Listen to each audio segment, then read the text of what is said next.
ऐसी बीमारी जो आपके खाने पीने और जीने के तरीके से सीधा जुड़ी हुई है और अगर ना सुधारा जाए तो बन सकती है खतरनाक। और इस समस्या का नाम है GERD, GERD। खाना खाने के बाद सीने में जलन, खट्टी डकारे, गले में कड़वाहट, क्या ये सिर्फ गैस है या फिर आपके पाचन तंत्र का साइलेंट SOS सिग्नल? GERD और उसका साथी हाइटिस हार्निया। आज हम जानेंगे ये क्या होता है, कैसे इससे बचा जा सकता है और कब बन सकता है यह आपकी सेहत के लिए बड़ा खतरा। हमारे साथ उर्मिला मेमोरियल हॉस्पिटल रायपुर के medical director doctor Vinod Kumar Singh ji हैं। बहुत स्वागत है आपका। तो चलिए शुरू करते हैं सेहत की क्लास और बीमारी को करते हैं आउट ऑफ क्लास। तो सर, सबसे पहला मेरा सवाल होगा कि GERD क्या है, इसे मेडिकल भाषा और साधारण भाषा दोनों में कैसे समझा जा सकता है?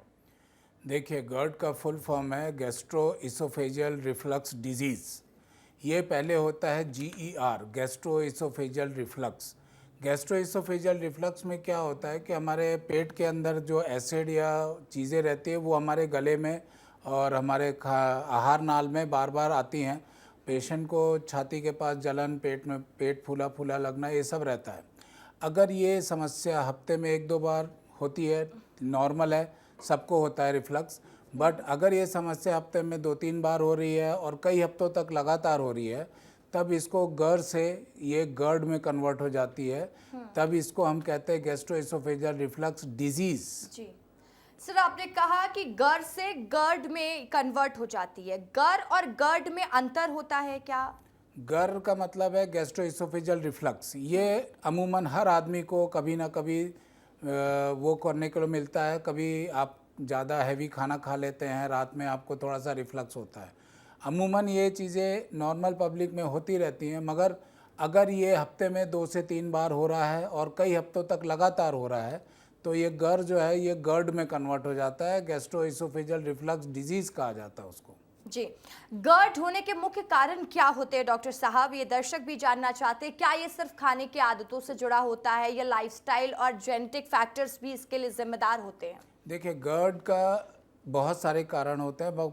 मैक्सिमम इस समय लाइफस्टाइल की वजह से होता है।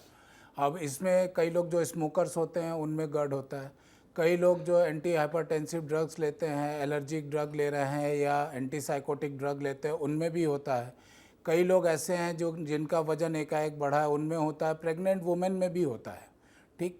और जो एक डिजीज़ होती है जिसको कहते हैं हाइटिस हर्निया, जो कि आपके जो आहार नाल है जहाँ वो पेट से जाके जुड़ता है, वो इलाका, उस जगह को कहते हैं lower oesophageal sphincter. Lower oesophageal sphincter जब ढीला हो जाता है तो आपका एसिड का रिफ्लक्स आपके इसोफेगस में बढ़ जाता है और कई बार वो इतना ढीला हो जाता है कि आपके पेट का थोड़ा सा पार्ट, हाइटिस एक ओपनिंग होती है जो कि आपकी छाती और पेट के बीच में रहती है, उससे आपके छाती में की तरफ आपका पेट चला जाता है, जिसकी वजह से एसिड नॉर्मली जिसको आगे बढ़ जाना चाहिए पेट से, वो आपके इसोफेगस में भी रिफ्लक्स मारता है, कई बार गले में जाता है। इसके कई सिम्टम्स होते हैं। कुछ लोग जैसे मेरे पास आते हैं जिनको कि सांस में प्रॉब्लम होती है। एक मेरे पेशेंट थे जिनको कंटिन्यूस अस्थमा था, खांसी आती रहती थी। वो बहुत सारे उनने रेस्पिरेटरी वालों को दिखाया बट वो ठीक नहीं हो रहे थे। फिर जब हमने उनकी जांच की तो पता चला कि उनको GERD है और इनको बड़ा सा हाइटिस हर्निया है, जिसकी वजह से एसिड रिफ्लक्स होकर उनके लंग में जा रहा था। फिर उसका ट्रीटमेंट किया, वो ठीक हो गए। तो there are so many symptoms जो कि एक इसोफेजियल सिम्टम होते हैं जो कि अतड़ियों से रिलेटेड है, और कुछ सिम्टम्स ऐसे होते हैं जो कि अतड़ियों से रिलेटेड नहीं होते हैं, उनको एक्स्ट्रा इंटेस्टाइनल सिम्टम्स भी कहा जाता है। जी, तो आपने जैसे कि बताया कि कुछ कॉमन लक्षण क्या होते हैं, लेकिन ऐसे कौन से वो लक्षण हैं जिन्हें नज़रअंदाज करना ही नहीं चाहिए, पेशेंट को तुरंत हॉस्पिटल पहुंच जाना चाहिए? देखिए, यदि आपकी छाती में या छाती के निचले हिस्से में कंटिन्यूस दर्द बना हुआ है, यदि आपका खाना खाने के पहले, खाना खाने के बाद आपका पेट फूला फूला रहता है, आपको काले रंग की लेटरिन या जिसको हम लोग के भाषा में मलीना कहा जाता है वो हो रहा है, यदि एसिड रिफ्लक्स होकर आपके मुंह में आ जाता है, कई लोगों के ऐसी कंडीशन होती है कि वो खाना खाने के बाद उनको वॉमिटिंग करना पड़ता है। आपको खाना गुटकने में दिक्कत हो रही है, खाना आप खा तो रहे हैं मगर आप उसको गुटक नहीं पा रहे हैं, या आपको लंबी खांसी बनी हुई है, लगातार आपको सूखी खांसी ठसन के साथ खांसी आ रही है, या आपको बार बार निमोनिया जैसी कंडीशन हो रही है, तो ऐसे लोगों को तुरंत अस्पताल जा करके इसका ट्रीटमेंट लेना चाहिए। जी, ये भी समझाइएगा डॉक्टर साहब कि GERD का इलाज ट्रीटमेंट किन किन तरीकों से किया जाता है, दवा, सर्जरी और होम रेमेडीज में कितना फर्क है इसमें? देखिए, GERD के मैक्सिमम पेशेंट जो हैं वो अगर लाइफस्टाइल चेंज करें थोड़ा सा और मेडिसिन लेंगे तो ठीक हो जाते हैं। 90% पेशेंट जो है वो दवाइयों से ठीक हो जाते हैं। ओनली 10% पेशेंट ऐसे होते हैं जिनमें हमको कोई प्रोसीजर करनी पड़ती है। बिल्कुल। तो GERD से बचने के लिए कौन कौन सी लाइफस्टाइल चेंज करने से इस पर असर पड़ता है, यानी इस समस्या से हम जल्दी सॉल्यूशन इसका पा सकते हैं? देखिए, GERD से बचने के लिए आपको 2-3 चीज़ें हैं। आपका वज़न अगर आपका तेज़ी से बढ़ रहा है तो उसको रोकें। दूसरी चीज़ है, आप समय पे सोएं, समय पे खाएं, कम से कम 3 से 4 लीटर दिन भर में पानी पिएं। आपके खाने में फाइबर की मात्रा ज़्यादा होनी चाहिए। रात में ज़्यादा हैवी खाना ना खाएं, ज़्यादा टाइट कपड़े पहन के ना सोएं। कोशिश ये करें कि आप जितने भी टाइप के व्यसन हैं, जैसे कि अल्कोहल हुआ या आप सिगरेट स्मोकिंग हुई या जो भी है, उनसे दूरी बना के रखें। टेंशन कम लें। स्ट्रेस बहुत बड़ा कारण होता है जिसमें कि रिफ्लक्स होता है। स्ट्रेस को कम करें अपनी लाइफ में। थोड़ा सा फिज़िकल एक्टिविटी बढ़ाएं। मगर जिनको रिफ्लक्स की प्रॉब्लम हो रही है उन लोगों को मैं एडवाइस करूंगा कि वो अपने पेट पे एक्सरसाइज ज़्यादा ना करें, जिससे कि पेट का प्रेशर ज़्यादा ना बढ़े। ऐसे लोगों को रनिंग, जॉगिंग, साइकिलिंग, स्विमिंग, इस टाइप के एक्सरसाइज करके अपने वज़न को कंट्रोल रखना चाहिए। इन सब चीज़ों को अपना करके आप टाइम टाइम से खाना खा करके हर थोड़ी देर में थोड़ा थोड़ा खाएं। इतना ना खाएं कि एक बार में आपका पेट भर जाए, थोड़ा थोड़ा खाएं, तो आप इस समस्या से निदान पा सकते हैं। बिल्कुल। और इसमें एक चीज़ और समझाइएगा, जैसा कि आपने कहा कि स्मोकिंग से भी लोगों को बचना चाहिए।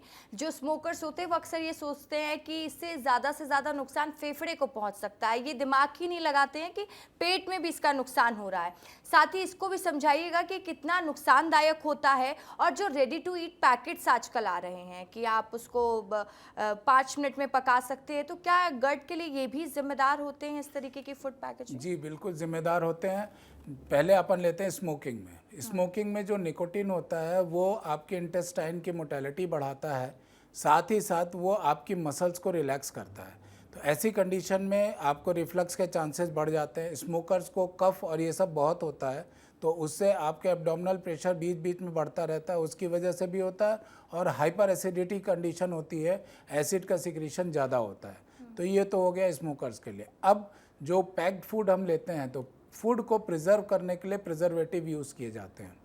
उन प्रिजर्वेटिव्स की वजह से इसमें बहुत सारे चेंजेस आते हैं और उनकी वजह से ही GERD की प्रॉब्लम बढ़ सकती है। बिल्कुल।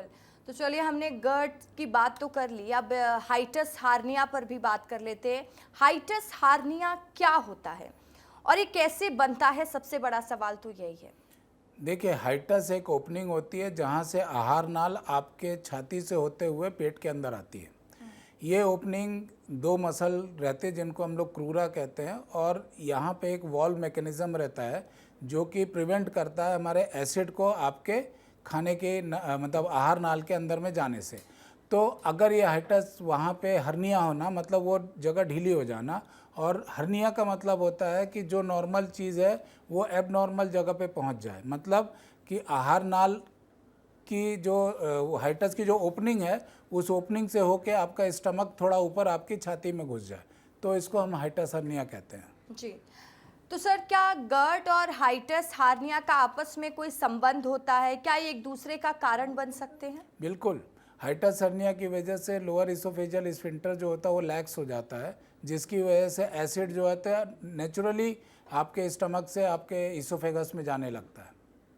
और एक चीज़ और समझाइएगा कि हम लगातार एक GERD जो एक ऐसा विषय है जिस बीमारी को लोग समझ भी नहीं पाते हैं, तो GERD अगर लंबे समय तक रहता है तो क्या कैंसर या अन्य गंभीर बीमारियों का ये कारण बन सकता है? जी हाँ, बार बार एसिड आपके लोअर एंड ऑफ इसोफेगस को जाके इरिटेट करता है, तो एक डिजीज़ होती है जिसको कहते हैं बैरेट्स इसोफेगस।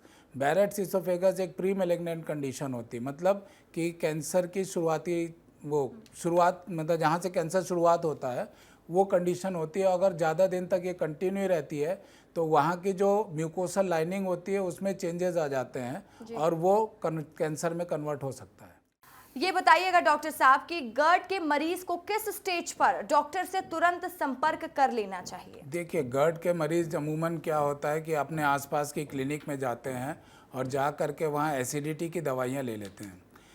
एसिडिटी की दवाइयाँ लेने से उसके सिम्टम्स तो ठीक हो जाते हैं, आराम मिल जाता है, मगर जब तक उसका प्राइमरी कॉज आपको GERD किस वजह से हो रहा है अगर उसको ट्रीट ना किया जाए तो वो दवाइयाँ, मेरे पास कई मरीज आते हैं जो कई सालों से रोज़ एक एसिड की गोली सुबह उनको खाना ही पड़ता है।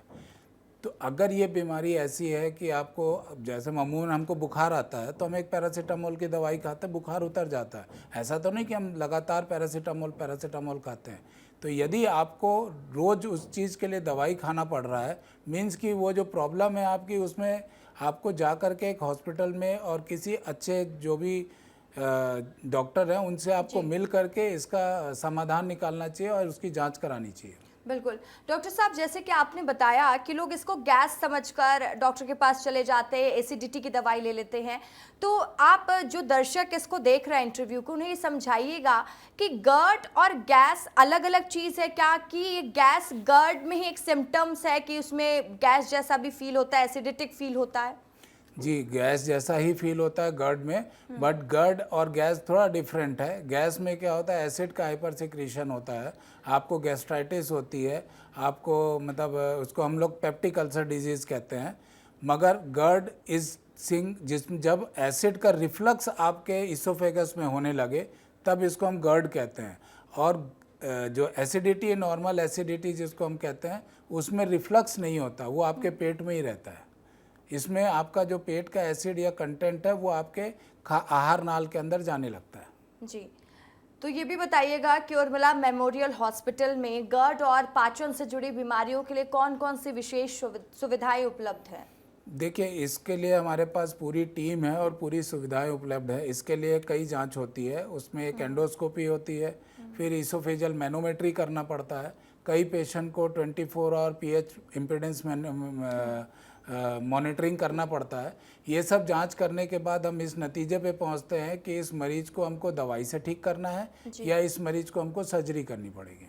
ठीक है, तो यहाँ पर GERD के लिए एंडोस्कोपी, पीएच मॉनिटरिंग जो आपने बताया भी, जैसे एडवांस्ड डायग्नोस्टिक सेवाएं कितनी आसानी से मिल जाती हैं मरीजों को? देखिए, शुरू में जब मैंने ये प्रैक्टिस चालू की थी तो मुझे अपने मरीज को पीएच मॉनिटरिंग और ये मैनोमेट्री के लिए मुंबई और नागपुर तक भेजना पड़ता था, कोई मशीनें अवेलेबल नहीं थी, यहाँ नहीं होता था। मगर अब हम लोग ये रायपुर में अवेलेबल है और हम लोग ये रायपुर में करते हैं। ठीक है, तो क्या यहाँ पर GERD और हाइटस हार्निया के लिए सर्जिकल ट्रीटमेंट भी उपलब्ध है उर्मिला हॉस्पिटल जी, में? हाइटस हार्निया के लिए सर्जिकल ट्रीटमेंट उपलब्ध है, हम लोग करते हैं। और साथ ही ये भी समझाइएगा कि मरीज की सुविधा के लिए अस्पताल में डाइट, काउंसलिंग और लाइफस्टाइल गाइडेंस जैसी सेवाएं दी जाती है, क्योंकि आपने जैसा समझाया कि GERD की जो सबसे बड़ी समस्या है वो बदलते लाइफस्टाइल और गाइडेंस की जो कमी रहती है लोगों में, उसके वजह से ही होती है कि वो कुछ भी खा लेते हैं और वो ध्यान नहीं रखते हैं कि क्या सही है क्या गलत है। बिल्कुल, हमारे यहाँ लाइफस्टाइल क्लिनिक है, हमारे यहाँ पेशेंट की काउंसलिंग प्रॉपरली की जाती है, साथ ही साथ हमारे यहाँ डाइट काउंसलिंग भी होती है और डाइटिशियन है हमारे यहाँ जो कि पेशेंट को क्या डाइट लेनी है हम डिस्कस करते हैं। कि देखिए, हर कई लोग जैन पेशेंट होते हैं, अग्रवाल पेशेंट होते हैं, मुस्लिम पेशेंट्स हैं, कई पेशेंट्स रहते हैं जिनकी डाइटरी हैबिट अलग अलग रहती है।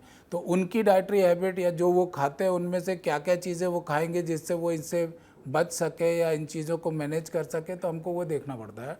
उस हिसाब से हम उनको मतलब डाइट प्रोवाइड कराते हैं। ठीक है, तो ये भी बताइएगा कि उर्मिला मेमोरियल हॉस्पिटल रायपुर में आने वाले मरीजों के लिए इमरजेंसी और 24/7 सपोर्ट कैसे सुनिश्चित किया जाता है यहाँ पर? देखिए, हमारे यहाँ फुल ब्लोन एक इमरजेंसी डिपार्टमेंट है जिसमें कि cardiac, neuro, onco, surgery, emergency surgery, सब डिपार्टमेंट अवेलेबल हैं और हम सभी डिपार्टमेंट मिल के चीज़ों को ठीक करते हैं और उस पर काम करते हैं। तो भविष्य में उर्मिला मेमोरियल हॉस्पिटल किस तरह से नवाचार करने की दिशा में कार्यरत है और स्वास्थ्य के क्षेत्र में क्या नया बेहतर योगदान देने का प्लान है या फिर कोई विजन? देखिए, हमारा विज़न तो ये है कि एक बेहतर सुविधा प्रदान की जाए। एक प्राइवेट सेटअप होने की वजह से देखिए there are some limitations to us, but हाँ ये ज़रूर है कि एक लिमिटेड बजट में मरीजों को बेहतर से बेहतर सुविधा दें। जो world class facility all over India even बाहर में भी अवेलेबल हैं, उन मशीनों को रायपुर लाएं और उन मशीनों को यूटिलाइज़ करें और यहाँ के मरीजों को उसका फ़ायदा पहुँचा सकें। यही हमारा विज़न है। ठीक है डॉक्टर साहब, ये भी बात समझाइएगा कि जैसे हम इतनी देर से चर्चा कर रहे हैं गर्ड को लेकर, गर्ड एक ऐसा टर्म है जो बहुत कॉमन नहीं है, लोग इसके बारे में जानते नहीं हैं और इस बीमारी को समझते भी नहीं है। उनको लगता है कि गैस्ट्रिक हो गया या फिर कुछ गलत खा लिया होगा इसलिए पेट में दर्द है। कई बार तरह तरह के वो खुद दिमाग लगाते रहते हैं, घरेलू नुस्खे अपनाते रहते हैं। लेकिन जैसे कि उर्मिला हॉस्पिटल काम भी कर रहा है इस क्षेत्र में, आपके पास कई ऐसे पेशेंट आते होंगे, तो उनको समझाना भी कितना बड़ा टास्क होता है कि गर्ड नाम की एक बीमारी है जो कि बहुत खतरनाक रूप ले सकती है। बिल्कुल, आपने बिल्कुल सही बोला। बहुत मुश्किल होता है मरीजों को समझा पाना। आप जब शुरुआत करोगे तो हमको इससे शुरुआत करना पड़ता है कि ये सिम्टम्स आपको कब से है। जैसे मैंने सिंपल सी बात बोली कि अगर हमको फीवर आता है तो हम पैरासीटामोल की टैबलेट खाते हैं, फीवर उतर जाता, मीन्स कि वो बीमारी का इलाज, उस बीमारी का इलाज वो पैरासीटामोल था। तो मैं कहा आप इतने सालों से ये दवाई खा रहे हैं, अगर ये दवाई से इलाज होना होता है या इससे ही इसका इलाज है तो ये ठीक हो जाना चाहिए।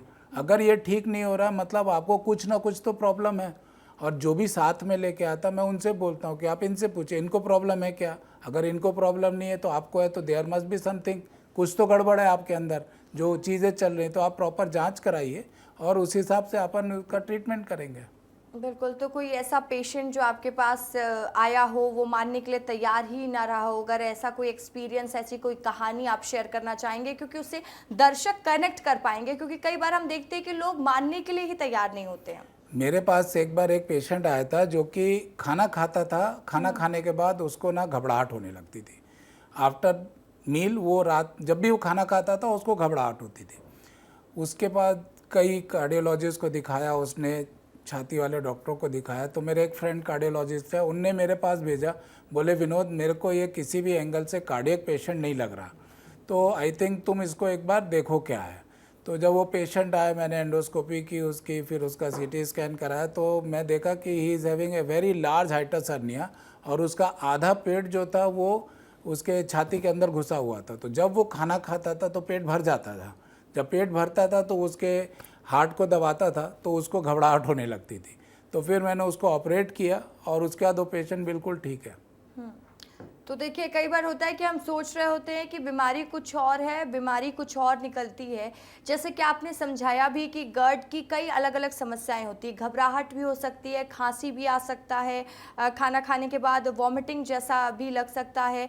लेकिन ये हम घर में ही कैसे समझे कि शायद हमें गर्ड के ही सिम्टम हैं, तो किसी और डॉक्टर के पास ना जाकर सीधे हम उन्हीं डॉक्टर के पास जा पाए? देखिए, यदि आपको कंटिन्यूस खांसी बनी हुई है, आपने कई डॉक्टरों को दिखा दिया या किसी डॉक्टर से परमानेंट आपने खांसी का इलाज किया, उसके बाद भी आपको कंटिन्यूस खांसी बनी हुई है, इवन आपके गले में ऐसा लगता है कि कुछ चुभ रहा है। दूसरा, यदि आप सोए हैं और आपके मुंह में पानी आ जाता है, कई बार जैसे खट्टा डेकार आ जाता है, लोग कहते हैं ना खट्टा खट्टा पानी मुंह में आ जाता है, वैसा आ रहा है, आपको कंटिन्यूस छाती के आसपास अनकंफर्टेबल बना हुआ है, खाने के बाद पेन होता है, ज़्यादा दर्द होता है, तो आप ये समझ सकते हैं कि आपकी जो प्रॉब्लम है कॉमन गैस की प्रॉब्लम नहीं है, ये उससे कुछ अलग है, तो उसके लिए जांच कराना चाहिए जाके। ठीक है, तो सर मैं यही कहना चाहूँगी लास्ट में, आप जो दर्शक आपको देख रहे हैं, सुन रहे हैं, उनको आप क्या कहना चाहेंगे? देखिए, मेरा हमेशा सबसे मैं यही कहता हूँ कि ज़िंदगी हमको एक बार मिलती है तो उसको भरपूर एंजॉय करना चाहिए। साथ ही साथ उसके कुछ लिमिटेशंस होते हैं। आपको एंजॉयमेंट का ये मतलब नहीं कि आप दिन भर पार्टी, रात भर पार्टी करें। आप बिल्कुल पार्टी करिए, पार्टी करने के लिए मना नहीं है, बट उसके साथ साथ आपको कई चीज़ें जो संभालनी पड़ेंगी। जैसे आपको प्रॉपर फूडिंग लेना चाहिए, प्रॉपर रेस्ट करना चाहिए, स्ट्रेस कम करना चाहिए और फिज़िकल एक्टिविटी लाइफ में हमेशा एक अपना वो बना के रखे कि 1 घंटे फिज़िकल एक्टिविटी करना ही करना है, और ये अब करते रहेंगे, अच्छे से सोएंगे, अच्छे से खाएंगे, तो लाइफ अच्छे से एंजॉय कर पाएंगे। बिल्कुल, तो बहुत शुक्रिया डॉक्टर साहब विस्तार न्यूज़ से खास बातचीत करने के लिए। Thank you very much. तो देखिए, अपनी सेहत का बहुत ध्यान रखिए, खुश रहिए, खुशियां बांटिए, क्योंकि सेहत का सबसे बड़ा मूल मंत्र है कि चेहरे पर मुस्कान हमेशा रहनी चाहिए।